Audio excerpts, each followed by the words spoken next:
All right, welcome to Friday Night Live, or should I say, Saturday Morning Live.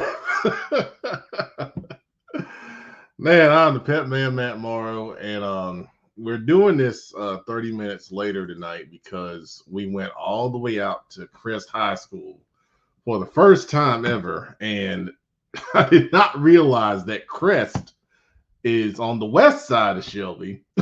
So driving past Shelby High School, I said, "Man, this is out here for us." We're based out of Charlotte. I actually live on the eastern side of Charlotte, outside of Charlotte. So I left my office, which I work in the downtown area, and going west on 85 is it's interesting. I actually used to live out that way, and I don't miss that drive, and it's only gotten worse over the years. But anyway, we saw Chris defeat Ashbrook tonight, 29-12. The first half was a really good football game. Chris led 15-12 at halftime, and a big. I think the game really flipped on the last play of the first half, which was a 55-yard Hail Mary touchdown pass from Chris quarterback Turner McSwain to wide receiver Mike Edwards, and it's an incredible play. I retweeted it on Twitter, and we'll get it in the highlight package later on this morning. But it was an excellent play, and I think that play helped flip the momentum of the game. Coming out second half, Crest played a lot better on both sides of the ball. But I have to give Ashbrook some credit. They came into this game with confidence. They've been playing well to start the season. And in the first half, they were able to run the ball very well. They scored twice on touchdown runs, one by Martino Smith, and then one by the quarterback whose name I have to look up for the highlight package, but number 8, a very shifty young man. And they had a 12-7 lead. And I felt like they controlled the play up until that Hail Mary pass happened. And then second half, they came out. There was a penalty on the celebration on the Hail Mary on Crest. So second half kickoff wasn't that deep. Ashbrook had good field position in Crest territory, but they went out on downs. They couldn't capitalize on it. And then from there, Crest just kind of took control. So, it's hard to say that a game really flips on one play, but when it's such an impactful play like that, I really think it just flipped the overall momentum of the football game. So, that being said, I've only seen a couple scores. We did interviews after the game with Coach Lloyd, wide receiver Mike Edwards, who ended up scoring 2 touchdowns tonight, and then running back Aiden Carson, who had a touchdown run and a 2-point conversion. I just put those interviews up on Twitter. We'll get those out to Instagram and Facebook right after the show. And I work on pictures and the highlight package. And if you're a night owl like me, everything should be done by around 3:30 a.m. because I'm wired that way. So, oh man, that being said, we got 8 comments in the bucket. Let's see what you guys are talking about here. So we got, oh man, J Man's the first one. I'll tell you, man. See, that's what I'm talking about. We need more players on the show. We need more players on the show. And I know Mooresville had a big win tonight over Cox Mill. I need to go back and look at that final score. I know chat administrator tagged me in it, and I don't remember. I know it was a lot to 0, so it was another shutout for the Mooresville defense. So that's good stuff right there. Chat administrator with the Mooresville emblem. Oh man, Mr. Lackey, you'll be glad to know that Shaquan was at. Shaquan is our other person from CFI that goes out and covers games. And he was at Hickory and East Lincoln, and he told me a couple of things about that game. So let me get to his notes that he sent me, if my phone wants to work. Oh, man, here we go. He says it was 42-14 Hickory with 2 minutes left in the fourth quarter. And then your son, Mr. Lackey, had 4 touchdowns. So another big game for your son. For those that don't know, I'm talking about Isaiah Lackey, the Hickory running back. I just wrote about him this past week. He was a Pep Man player. And wrote about him on Prep Red Zone. And I made him the front picture. So I hope you saw that. But we talked a little bit about Hickory East Lincoln on the show. And, we felt like it was going to be a closer game, but Hickory put that to bed. And to be honest with you, the most impressive thing is East Lincoln scoring 14. That's big for the Hickory defense to step up and play that well against a good opponent in a good environment, I'm sure, at East Lincoln. So thank you for that. All right. Chat administrator says give a kicker player of the game award. Andrew Cummings kicked nearly every kick out of the back of the end zone. Wow. That's a weapon. That's absolutely a weapon. Good deal right there. Good job, Andrew. Okay, 55-0. Thank you. Yeah, that's impressive. That's impressive for sure. Let's see here. James Law. We can talk about officials. We can definitely talk about officials. We're not gonna do that on this show. We had some in our group chat, our CFI group chat. We had some conversations. We'll talk about that next week. Trayvon. Yeah, now I'll say this. This game was in our was this in the Pick'em chat administration? I think it was. This was a tough game, to project coming into it. Statesville is really strong defensively. North Lincoln had been really running the ball well, but it was a step up from some of the previous opponents North Lincoln was facing. But yeah, that North Lincoln is real. To do that to Statesville, 39-14, that's impressive right there. I'd love to see what Shannon Wingate did there. One of the star running backs for North Lincoln in that football game. So confused about what the Statesville did. I can't speak to that. I didn't see it. If you want to elaborate on it, sure. Oh, I see you have another comment here. Let's see. He says, about should have taken North Lincoln past. That's a fair point. We saw East Rutherford last week throw for over 400 yards. I wrote about the quarterback at East Rutherford, Landon Flynn, threw for 421 yards against North Lincoln. So I can see where you're going there. I definitely can see that. Gary Ashley says South Iredale 24, West Cabarrus 17. All right, well, look at South Iredale, man. Break them up. They are really playing, some good football. I saw Jared Street came in at halftime for quarterback for West Cabarrus. So I guess he couldn't bring him back. I think South Iredale led that game 14-7 at halftime. So, good job, South Iredale. I had to start looking at that conference, and, Mooresville, I think, is the clear favorite, but everyone else behind them there's some opportunity there. And I think South Iredale they're starting to see some opportunity. Yeah, that's a good job right there. Coach Peavy, Corby. Oh, wow. That's a impressive score right there. 61-12 over Winston-Salem Prep. Wow, that's congratulations, Coach. You guys keep rolling over there. Ain't much more to say. The score says it all right there.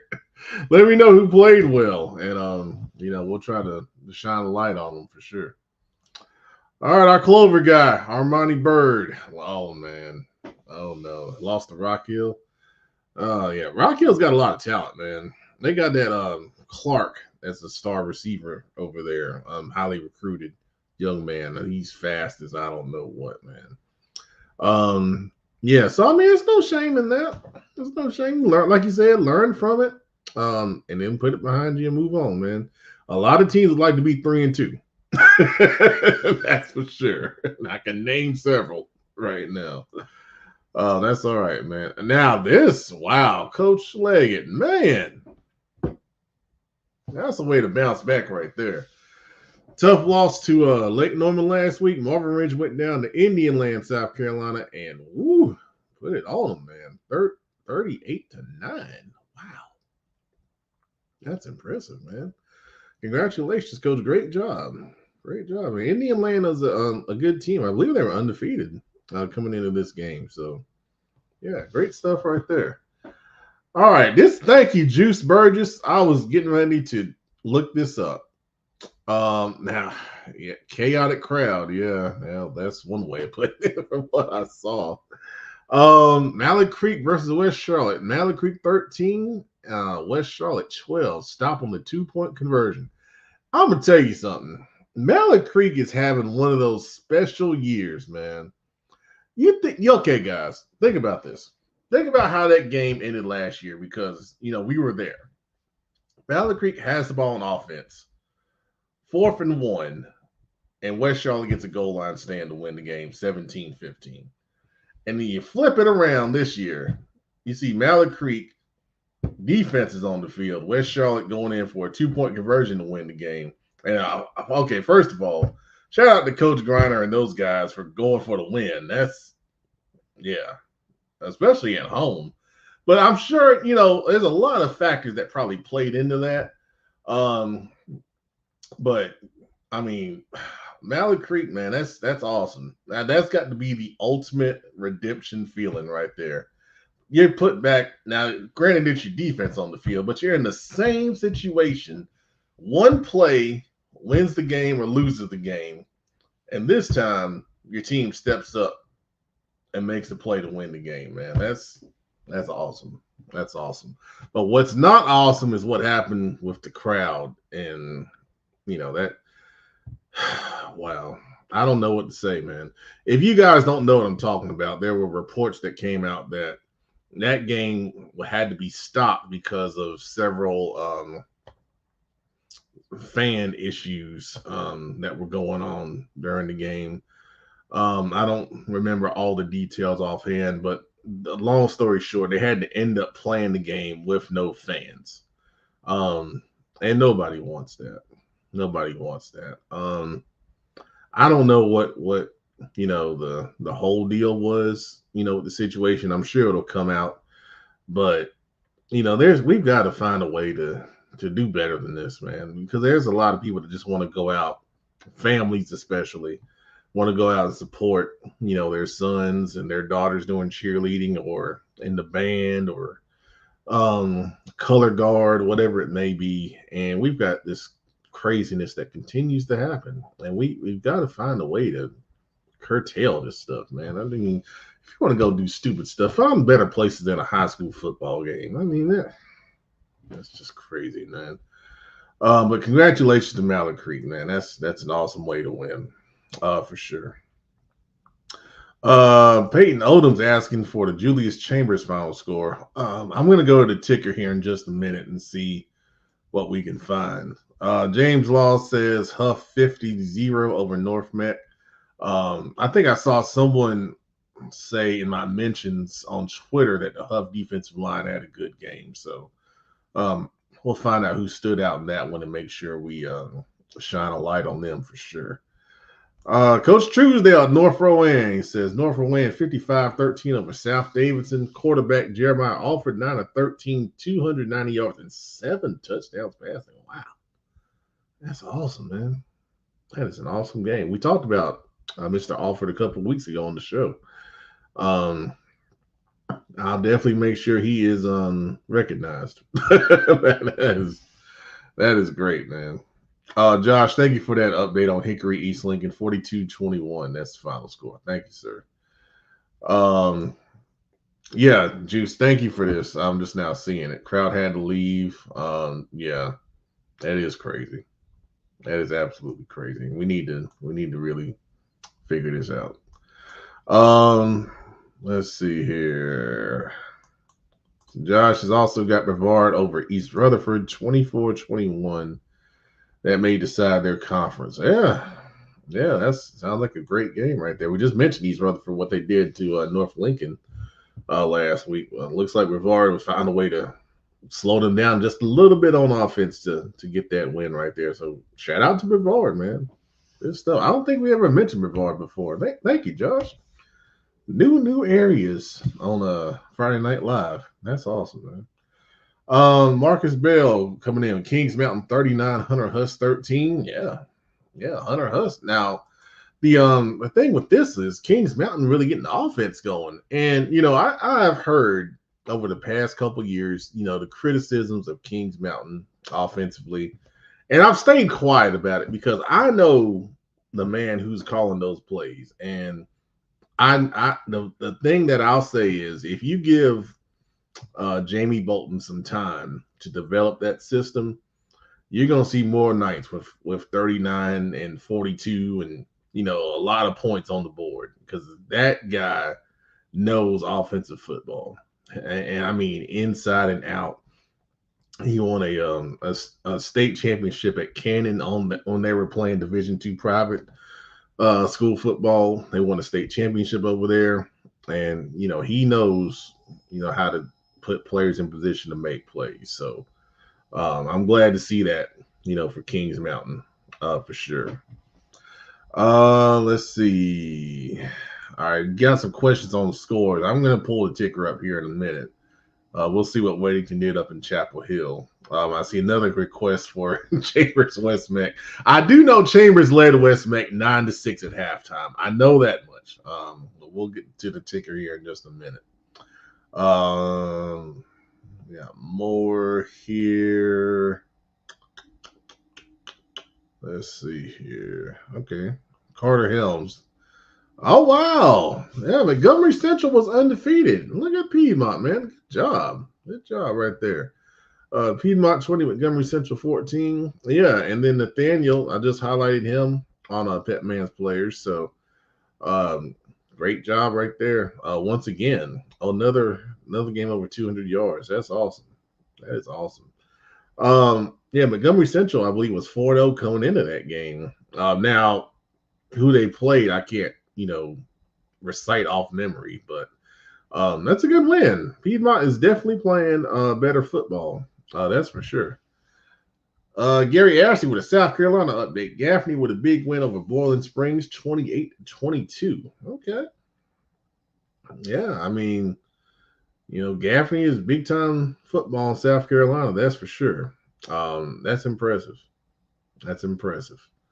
And they got a real strong team that's going to challenge for a state championship down in the upstate of South Carolina.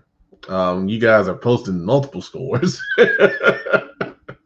Just hang on. We're going to get to that in just a minute.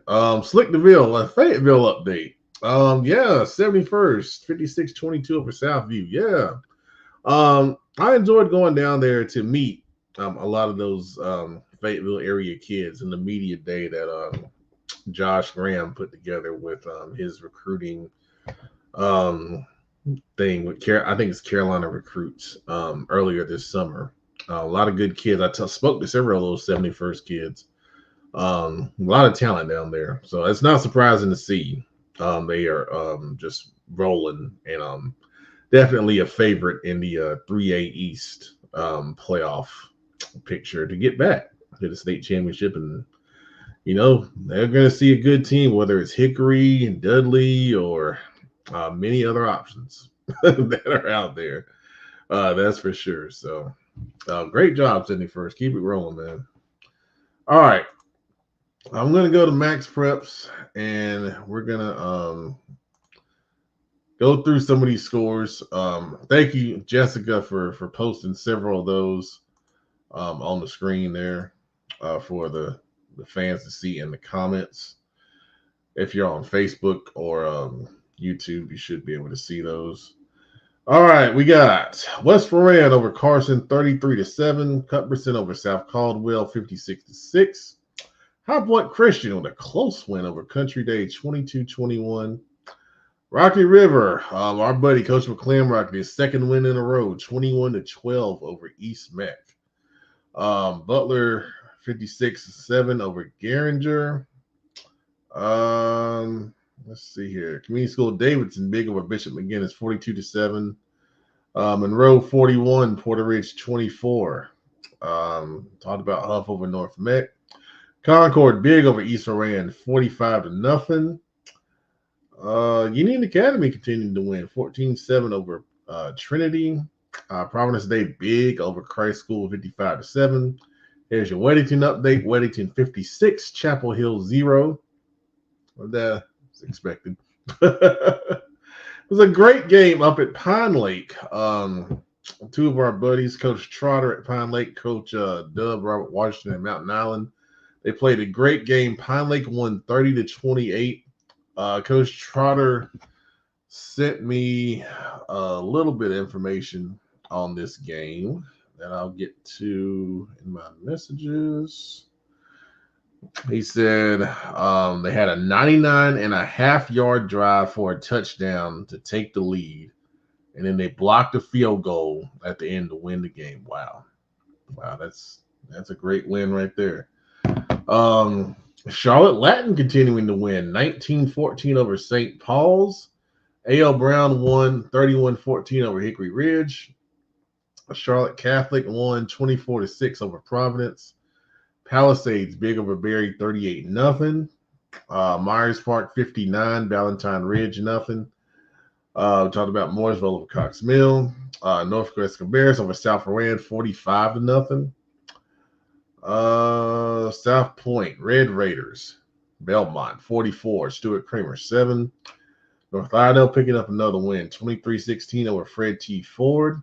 Salisbury over Thomasville, 32-6. Tower Ridge 30, Fort Mill nothing. St. Stephen's picking up a win, 56-40. Wow, what an offensive game that is over West Iredell. Freedom big over Chase, 63-13. Maiden over East Burke, 36-6. Newton Conover 35. West Caldwell 7. Bessemer City big over Thomas Jefferson, 57-6. Drawn 28-3 over Owen. Northwestern huge over Nation Ford, 67-13. Wow. If you didn't hear the news, the Nation Ford coach stepped down earlier this week. So that's a tough situation for an interim coach to step into playing Northwestern all teams. Good gracious.